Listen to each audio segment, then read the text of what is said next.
다시. 안녕하세요. 단칸방에서 호텔까지 박살내기. 안녕하세요. 단호박입니다. 네, 다들 잘 있으셨죠? 저희가 오늘은 조금 좋지 않은 소식을 전해드려야 될 것 같아요. 안타깝게도 저희가 매매하려고 했던 여관이 좀 계약이 잘 안 돼가지고 이것에 대한 얘기를 좀 해볼까 해요. 저희는 12월에 우연히 경매 사이트를 통해서 모텔을 발견했어요. 그리고 난 뒤부터는 모텔 시세에 대해서 알아보기 시작했답니다. 서울 물가에 익숙해져 있어서 건물 매매라고는 꿈도 못 꿨었거든요. 근데 경매 물건은 그래도 사볼만 하다는 생각이 들었어요. 더 많은 매물들을 보면서 이 경매 물건이 적절한 가격인지 판단하려고 노력했어요. 그래서 인터넷도 뒤지고 부동산들에게도 연락을 돌렸어요. 저희 예산 안에 있는 다양한 물건들을 볼 수 있었어요. 퇴근하고도 하루에 5개에서 6개씩은 계속 본 것 같아요. 일단 감이 없었기 때문에 무작정 매물들을 많이 보기로 했어요. 각 부동산이 가지고 있는 매물도 다르고 또 같은 물건인데도 부동산에 따라 금액이 다른 경우도 있으니까요. 그래서 대지 평수, 건물 면적, 방 개수, 주차장 크기 등을 위주로 꼼꼼히 봤습니다. 매출액도 비교해봤어요. 계속 보다 보니까 포항의 주요 상권들을 알게 됐고 시세도 어느 정도는 알게 됐어요. 그리고 저희가 봐놨던 경매 물건이 좀 싸다는 것도 알게 됐어요. 그래서 보게 된 허름한 여관이 지금 보시는 요겁니다. 처음에는 사실 저희끼리 보면서 그냥 씩 웃었어요. 왜냐면 너무 오래된 여관이었고 엘리베이터도 없고 4층 건물이라서 어떻게 손을 대야 할지 감도 안 왔어요. 사실 이 여관은 구매를 하려고 본 게 아니라 다양한 물건들을 본다고 생각하고 보고 있던 물건이었어요. 하지만 주인 아주머니가 빨리 팔고 싶어 하셔서 금액이 괜찮았거든요. 우리가 예상했던 금액의 절반만 있으면 살 수 있었어요. 대출도 많이 받을 수 있도록 도와준다고 하셔가지고 살짝 흔들리더라고요. 보시면 아시겠지만 이게 정말 오래된 그런 여관이었고 구매를 하기에는 너무 말도 안 된다. 이걸 구매해서 어떻게 해야 될지 감이 안 온다. 그랬는데도 그런 경우 있잖아요. 낮에 봤던 물건이 집에 와서 계속 생각나는 경우. 그 여관이 그렇더라고요. 여기가 방 개수가 많았거든요. 34개였어요.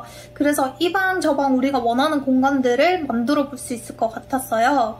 그리고 모텔 보면은 방에 덕지덕지 붙어있는 구식 모텔들 있잖아요. 그런 거는 철거를 할 때 다 떼야 되거든요. 근데 여기는 워낙 옛날 모텔이다 보니까 철거할 것이 없었어요. 그래서 우리가 원하는 인테리어를 편하게 할 수 있을 것 같았고 또 지하에도 공간이 있어서 파티도 할 수 있을 것 같았어요.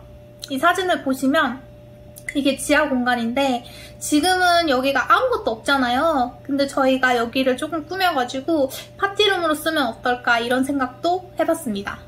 계속 생각나면 사라고 하는 거 있죠. 그래서 다음날 낮에 가서도 꼼꼼히 다시 살펴봤어요. 누수가 되는 것도 좀 있고 허름했지만 또 보면 볼수록 예쁜 구석도 있더라고요. 집에 와서 한 방 한 방 어떻게 공간을 구성할지 짜보고 나니까 더 욕심이 생겼어요. 오히려 휜 도화지 같은 그 건물이 마음에 들더라고요. 처음에는 촌스러워 보였던 빨간 벽돌도 또 예쁘게 보였어요. 그 건물 본 지 일주일 만에 저희는 경매 물건을 그냥 포기하고 이 물건 계약서 도장을 찍었어요. 주인 할머니께서 다리가 아파서 4층까지 오르락내리락 하기 힘드시다며 빨리 팔고 고향인 부산으로 가고 싶다고 하셨거든요. 그래서 저희도 최대한 빨리 잔금 날짜를 잡았어요. 잔금은 계약서를 쓰고 2달 후에 치르기로 했어요. 사진에 보다시피 그날부터 거의 매일 건물에 갔어요. 주인 할머니도 손님도 없고 심심하던 차에 저희가 가니 되게 좋아하시더라고요. 밥도 해주시고 차도 마시면서 사람 사는 이야기들을 했어요. 옛날 건물이라서 도면도 없어가지고 저희가 모든 방 크기를 제한했거든요. 그래서 한 방 한 방 열어가지고 사진도 찍고 기록도 했습니다. 할머니는 어린 친구들이 열심히 한다면서 엄청 대견해 하시더라고요. 제가 이거 하나하나 다 짜봤거든요. 이렇게 PC가 4대나 들어가 있는 방도 생각을 했었고 어떤 방은 이렇게 미팅룸도 기획을 했었고요. 이렇게 기획도 하고 인테리어 견적을 냈어요. 인터넷이나 지인을 통해서 정말 많은 업체를 알게 됐어요. 크게 전기, 도배, 장판, 페인트, 화장실, 간판, 방수 등을 해야 했어요. 전체를 다 해주는 업체도 만나보고 각각 전문가라고 하는 그런 시공사들도 같이 만났어요. 견적서를 깔끔하게 뽑아주는 업체도 있고 또 구두로 얼마라고 말해주시는 업체도 있었어요. 한 업체와 건물을 보면서 미팅하는 시간이 약 1시간 정도 걸렸는데 하루에 8시간 동안 업체 8개를 만나는 날도 있었거든요. 그때는 진짜 밥도 못 먹고 계속 이야기를 해야 되니까 정말 힘들었는데 솔직히 정말 좋았어요.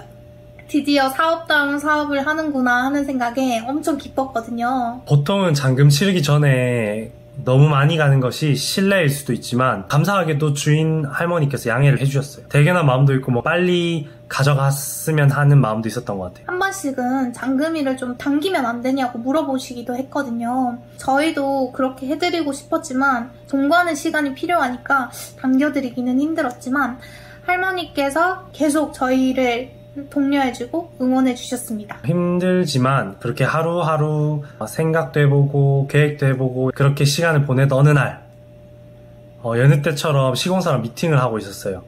시공사는 모텔도 따로 운영하신다면서 많은 노하우를 가지고 계신 것 같았어요.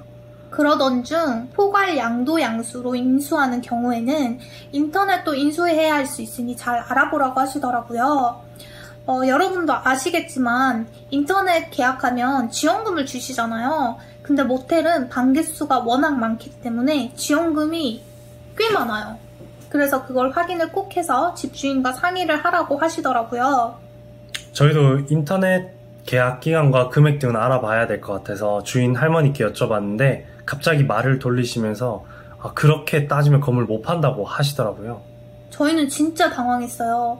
앞으로 돈 낼 우리가 인터넷 계약 사항은 알아야 되는 거잖아요. 근데 그거를 물어봤다고 해서 갑자기 건물 못 판다 이런 얘기를 꺼내시니까 당황스럽더라고요. 그래서 저희가 인터넷에 대해서 알아봤더니 저희랑 건물 계약하는 그 당일에 인터넷을 새로 넣고 지원금을 받으셨더라고요. 사실 할머니를 되게 좋아하고 있어서 믿고 있었는데 속은 기분이 들고 속상했어요. 하지만 어쩌겠냐 싶어가지고 저희가 계약을 진행하려고 하는데 갑자기 주인 할머니께서 세게 나오시더라고요. 갑자기 건물을 못 팔겠다 하셨어요. 그럼 위약금으로 계약금의 2배를 내야 된다고 말씀드렸더니 그건 또 못하겠다 하시더라고요. 그래서 저희 공인중개사를 끼고 여러 번 대화를 했는데 결국 저희는 계약금의 2배의 보상을 받지 못하고 계약을 해지해야 했어요. 처음 낸 계약금과 소정의 금액만 보상받을 수 있었습니다. 어디서부터 잘못된 걸까? 인터넷부터였을까? 지금까지 준비했던 모든 것들이 물거품이 되는 순간이었습니다. 계약금의 2배를 받지 못하고 계약 해지를 했다는 이야기를 주위에서 들으면 다 나무라셨어요. 어려서 무시당한 거라고. 하지만 어린 것보다 저희가 몰랐던 게 있었어요. 바로 대출을 많이 받게 해준다는 것이 함정이었어요. 실제 대금보다 높은 금액으로 계약서를 하나 더 작성하면 대출을 많이 받을 수 있다고 하셨던 걸 가볍게 생각했던 거예요.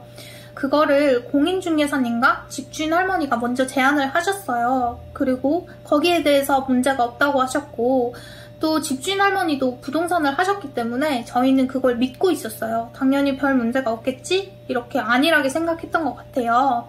맞아요. 설명을 드리자면 업계약은 실제 매매 금액보다 좀 더 높게 금액을 작성해서 대출 등의 이득을 보는 걸 말하고요. 다운계약은 실제 매매 금액보다 낮게 계약서를 작성해서 양도소득세의 이득을 보는 걸 뜻해요. 이렇게 실제 거래 금액과 다른 계약서를 작성하는 것은 엄연한 불법이고 제재가 심해요. 위반 시 과태료가 매매 대금의 약 4%라고 합니다. 심지어 매도자, 매수자, 중개인 중에서 한 사람이 신고할 경우에는 그 신고자는 처벌을 안 받아요. 근데 다른 가담자들 같은 경우에는 벌금을 내야 됩니다. 그리고 10년까지도 신고가 가능하니까 계약을 저희가 잘 한다고 하더라도 상대방이 신고를 하게 되면 저희는 무조건 과태료를 내야 되는 거죠. 할머니는 이 업계약을 걸고 넘어지시면서 이제 와서 우리가 이런 계약을 할 수 없다고 하셨어요. 실제 대금대로 은행에 제출하면 대출이 적게 나와서 건물을 저희가 살 수 없게 되고, 이제 업계약을 하게 되면 불법이 되니 언제 벌금을 내게 될지 모르는 상황이었어요. 그래서 이제 더 이상 계약을 진행할 수 없는 상황에 이르렀고, 주인 할머니와 신뢰도 깨져버렸습니다. 그래서 최종적으로는 저희가 소정의 금액만 받고 계약을 깨게 된 거예요. 나중에 안 사실인데 이 일대가 개발된다고 해서 할머니에게 높은 금액을 제시한 매수인이 나타났다고 하더라고요. 인터넷 지원금으로 따지는 우리하고는 계약 못하겠다고 그렇게 말씀하시더니 결국 인터넷은 단순한 핑계였던 거죠. 제가 계약하고 설레서 막 잠도 못 이루는 그런 날이 떠오르는데 참 착잡하네요. 어떻게 예쁘게 꾸밀까 이렇게 고민도 하고 컴퓨터만 붙잡고 있던 날들도 생각나고 밥도 못 먹어가면서 인테리어 업체와 견적 뽑으러 다니던 날들도 계속 생각나더라고요. 인연이 아니었다고 생각해야겠죠? 그쵸. 어쩔 수 없죠. 많이 알고 있다고 생각했는데 아니었어요. 저희는 이제 시작인 거죠. 딱 하루만 속상해하고 다른 건물들을 보러 다니기로 결정했어요. 그리고 저희는 곧 또 다른 매물들 찾을 수 있었답니다. 그 이야기 다음에 해드릴게요. 여러분들도 궁금한 게 있으시면 저희가 공부를 해서 답변 드리도록 하겠습니다. 네, 자충우돌 성장기 또 기대해주세요. 구독, 좋아요. 다시 구독, 좋아요 눌러주세요. 안녕.